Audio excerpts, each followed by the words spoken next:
I found a tampon in my husband's car and another in our bedroom. Our youngster suddenly got new clothes that I didn't buy, so I assumed he was cheating. For 7 years, married for 4, I, 29 female, have been with my spouse, 30 male. I have never had cause to fear he was even slightly unhappy with our marriage, or even disloyal to me. He enjoys making jokes about us still experiencing the honeymoon phase, with 2 children in tow, almost 5 years. Had it not been for the shocking discovery in his car last month, I would not have questioned it or him. I saw something slotted between the cushions when buckling our daughter into her car seat. Pulling it out, I found it to be a tampon. Had I not had an IUD stopping my period for the past year, and had not even noticed the wrapper type, this would not have been so strange. When I told my husband where I had found it, and why I was almost sure it wasn't mine, he seemed not to know what it was, let alone why I was holding it. He shrugged and said, "Most likely, Wendy, his co-worker, owned it."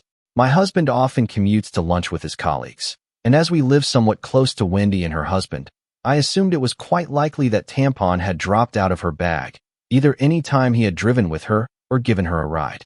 Not particularly significant. I dismissed it until a few weeks later when we had supper with Wendy and her husband. I had so wanted to believe my husband, yet I couldn't get over the way it had been buried in the seat, and how my husband had seemed to have no concern for it whatsoever. Perhaps he was acting stupidly, it's unknown. I did something that, looking back, I find really insane. While we were out together, I staged an emergency and asked Wendy whether she carried any tampons. I sighed with relief when she handed me one nearly exactly like the tampon I had discovered in our back seat. Thus, the tampon there was most likely the same one used here, and most likely there was an innocent explanation for why it had been placed in the back seat in the first place until I discovered another tampon this morning, this time in my sock drawer. I assumed I would have seen the last of the out-of-place feminine hygiene goods. The idea of my husband having an affair makes me physically sick. Even more nauseating, the idea that the lady might have left these tampons out for me to find. Should it be my husband's co-worker? Why would she offer me one the other night and give herself away? Under any other circumstance, I would want to discuss this with my husband, but I feel too ill and ashamed to approach him with what I discovered. What action ought I to take? Comments. I never put a tampon in a sock drawer. I had a period 30 years ago. Trust your gut, then get cameras. Neither does I. I have thought up so many reasons for the tampons that would not point to my spouse, but none of them actually make sense. If it means verifying what I currently suspect, I'm afraid to set up a camera. Has Wendy dropped by your house and had time to plant the tampon? She cited our house numerous times, and vice versa. She wasn't over any time in the past week. Hence, if she planted that second tampon, she had to have found a window of time when I wasn't home. Every time she and her husband sit, we all stay downstairs. You would have to go rather far to get to our bedroom. That is, past the other bedrooms, around our dogs, over the safety gate. Not saying it's impossible, but on a brief toilet stop, it's really difficult, I would guess. Your children's ages are? Could they have located a tampon and randomly placed it? 2 and nearly 4, both have a mischievous streak. Hence, I didn't want to rule out the chance of one of them shifting stuff around, but I can't see how they could get their hands on 1, maybe 2, odd tampons that I never bought. Update 1. My own hell for the past few weeks has been thinking about every conceivable source of 2 tampons. Nonetheless, I wanted to provide an update. Not long after uploading on here, I told my sister what happened. The tampon from Wendy, my husband's ignorance, the tampon in the back seat, and the one in the sock drawer. All the things I suspected but didn't want to accept. The tampons, save from the one I had already thrown away, matched exactly in varying absorbencies. I hadn't left anywhere my husband or daughters would have found them and relocated them, regarding what they were or where they had come from. My daughters were clueless. With my spouse or without, my sister was sure it was Wendy. She said asking Wendy and her husband over for our Labor Day barbecue. Since direct confrontation of either party still sounded like a horrible idea, sadly, they already had preparations in mind. Our house for any misplaced or foreign items. There were none. My sister and I agreed that it was too soon for cameras without any other evidence, so it was just a waiting game from there, watching my husband for any changed behavior or there was none, and even the girls for any new friends they could have met. The final aspect was especially important to my sister's husband, and it helped to explain his inclination to think the tampons were safe. given my husband was the one driving the children to and from daycare and most other active VY ties during the week. If anything had been happening in or around our house, he said it would be almost impossible to keep from me and the girls. That helped me somewhat to feel better. I felt differently only till my younger kid, 2 years old, dropped something down last week. My husband demanded that I continue at work while he stayed home with her, even though I wanted to be the one looking after her. I had no problem with that at that point. We were all already starting to move past the tampon crisis, since my sister and her husband considered it as a positive indication that he would take the time off at short notice. By the third or fourth day, I was merely glad to see a nearly healthy child and a spouse supporting her through it. But towards the conclusion of that week, I returned to find something unusual. Now clad in a onesie I had never seen before, the child I had left that morning in an old pajama set had a small clip in her hair. Though I have a very decent idea of what my children wear on a daily basis, especially in terms of attire, I cannot say I have the best recollection.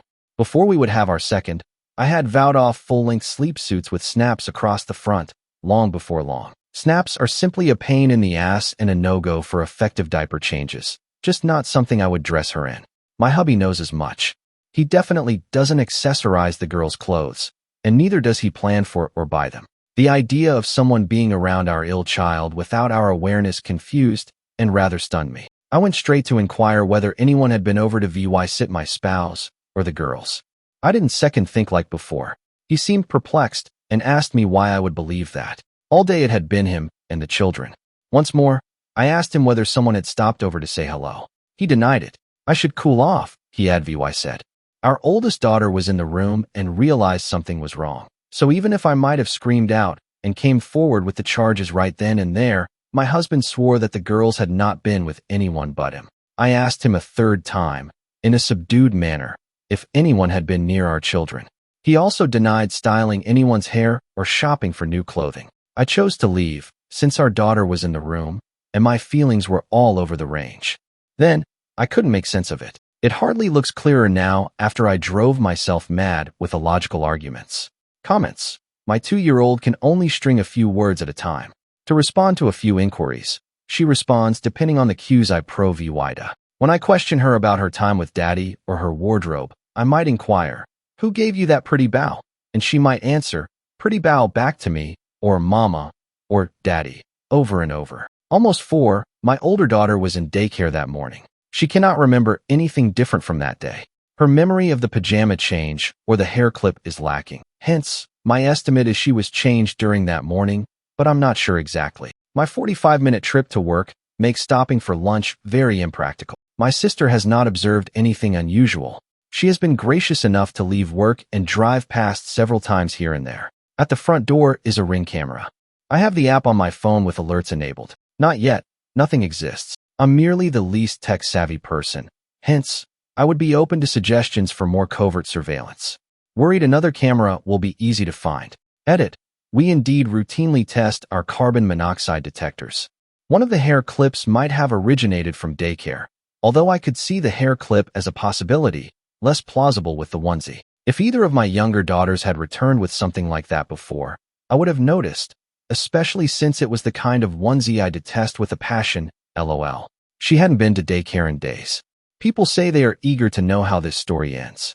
The Hollywood horror ending is my financial one, hopefully. I dreamed about the dogs, too, so I could at last quit gathering their imagined shits and things. Update 2. I knew I was nowhere with the accusations and half-baked guesses. After almost losing my head over a hair clip and onesie, I wasn't sleeping, eating, or taking care of myself the way I should have been, since I was so consumed in the paranoia and suffering of my circumstances, and I wasn't getting any answers. I thus decided to activate the hidden cameras and have them sent to my sister's house. My brother-in-law agreed to assist with the SL setup at my place. Still, I got my much-needed validation before the cameras were ever delivered. Last week, while I was at work, a Ring alert let me know the motion at the front door. Half expecting to see a delivery person, pet, or lawn care salesman for the 15th time, you may picture my astonishment when I watched a footage of a young woman leading my daughter into the house, hand in hand with my husband, and our other daughter close by. My spouse was at work. The girls were meant to be in childcare. From what I knew, The wife was residing 2 states away under court order, keeping her there. I asked my husband straight away what this woman was doing in our house. He ignored me, so I texted him. Knowing I had received the ring alert, he most likely understood he had messed up by entering the front door and sought to postpone the unavoidable.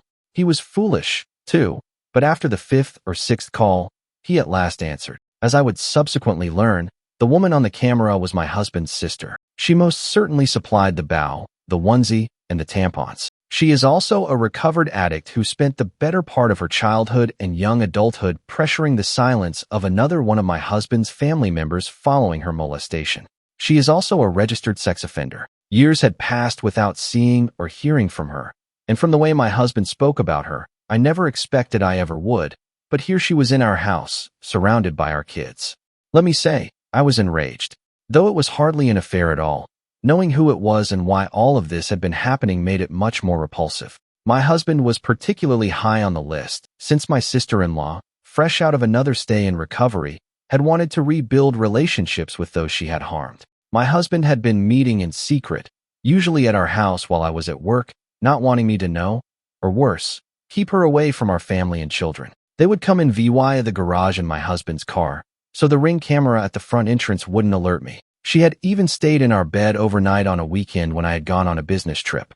On a night my husband told me he dropped off our daughters, she watched over them. She bought the girls' clothes and dressed my youngest in the onesie and bow, the identical ones my husband had promised in his life that I had dressed her in myself. My spouse insisted this was all in my head.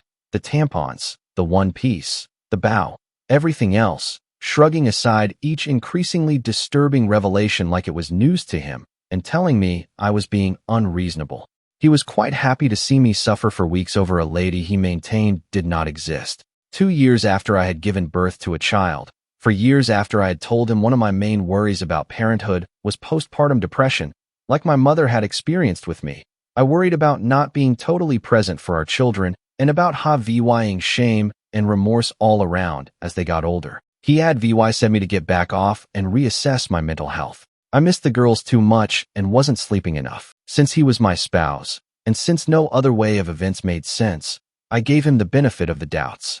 After a month of this mental game, I have nothing to show for my trust except this miserable state and a great deal of resentment. Call the cops and a lawyer. Comments. One reaction already on it. We are, believe me, walking burnt ground with this now. To the next story. Story 2. Am I the asshole for asking my son to stop wearing his favorite jacket because it looks gay? Original post. I'm a single dad to my son, Brody, 10 male. He's with me most of the time and sees his mom every other weekend. He's an awesome kid, creative, full of energy, and he's got his own sense of style that's pretty unique. He loves bright colors, nail polish, and clothes that some people might think are more girly. If I'm honest, I think Brody might be gay, and I'm totally cool with that. I've always made it clear that whoever he turns out to be, I'll support him 100 fan tram. Because of how he dresses and acts, Brody's had a really tough time with other kids. He got bullied so badly at his old school that I ended up pulling him out and homeschooling him. The school wasn't helpful at all, and it was heartbreaking to see him go through that. He struggled to make friends, and it kills me to see him feel so alone. Now, he's starting back at school in September, and he's really excited about it. But recently, we were at a cousin's birthday party, and Brody wore his favorite jacket, which is a bright pink, sparkly one that he loves. Some of the other kids started picking on him, saying he looked gay. I stepped in, got the kids to apologize, but it ruined the day for Brody. I'm worried about how things will go when he's back at school. I've been thinking about whether I should talk to Brody about maybe toning it down a bit, especially when he's around new people, not because I want him to change who he is, but because I hate seeing him get hurt and feel like an outcast. I don't want him to feel like he has to hide who he is, but I also don't want him to be picked on or excluded because of it. But then I feel like a complete asshole for even thinking about this. I don't want him to think that I'm ashamed of him, or that he has to conform to be accepted. I want him to feel free to be himself, but I'm also scared of him being hurt by others who don't get it. So would I be the asshole if I talked to Brody about maybe being a bit more low-key with his style? Comments from all 3 posts. Commenter, don't do it. Kids will still bully him, and all he will remember is that you deterred him from expressing himself. Trust me, the same thing occurred in our house. I was trying to keep him from being bullied, but my child felt as though I didn't accept him and that he needed to pretend he was something he wasn't, lots of later life therapy. If he's gay, if he's straight, let him be himself, and tell him as long as he likes his clothes, that's all that matters. Sincerely, the mom of an amazing queer kid. Original poster. I get that, but at the same time, it is so heartbreaking seeing the same thing happen to him over and over and over again. Commenter. Jesus, where do you live? Most kids don't care about this kind of thing these days. Original poster. I live in the West Midlands of England. I honestly don't think your point about most kids not caring is at all accurate. I see it every day. Commenter. Do not dull his shine because other people don't understand him. I understand it may be coming from a place of protection, but it needs to be addressed with the potential aggressors, not with forcing your son to change who he is. Original poster. But when you can't do anything more with potential aggressors. I have done and will continue to do everything I can, but sadly, I can't literally watch his back 24/7, even though I would if I could. Anytime he has a comment made to him, he breaks his little heart, and it is so devastating seeing him go through that again. Update. Hey all, it's been about 26 days since my original post, and I thought I'd give an update now that Brody has had his first week back at school. I can happily say that, so far, things are going much better than I'd hoped. Over the summer, Brody and I had a really important heart-to-heart. I sat him down and told him just how incredibly proud I am of the person he is becoming. I made sure he knew that there is absolutely nothing he could ever do that would change the way I see him, or make me love him any less. Honestly, it was a bit emotional, and I even got a bit choked up. I told him that if wearing his favorite jacket, the one that's caused some hurt before, made him happy, I'd stand behind him 100 fan tram, but I also wanted to make sure he was prepared. I explained that while I'll always be there for him, I can't always be around to protect him, and he might have to stand up for himself if kids make fun of him. I made it clear that this doesn't mean he should change anything about who he is, but that he needs to be ready to handle himself if anyone says anything cruel. Brody understood, and we spent the summer coming up with some playful comebacks together. He really wanted to take the jacket with him to school, so we made it a bit of a project, imagining the kind of things kids might say and crafting witty replies that he could fire back with. It was actually pretty fun, and I think it helped him feel more confident about it. Now, back to school. His new teacher knows all about his past struggles with bullying, and she's been amazing. She's keeping a close eye on things and making sure he feels safe and comfortable. It's made such a difference already, and Brody's first week couldn't have gone better. He's even made a friend, a boy named Kyle, and they've really hit it off. They're planning to meet up tomorrow at the Wacky Warehouse, and Brody can't stop talking about it. It's been a long time since I've seen him this excited about spending time with someone his age. I know it's still early days, but seeing him come home happy and smiling each day has been such a relief. Thanks to everyone who gave ad VYC and encouragement on my original post.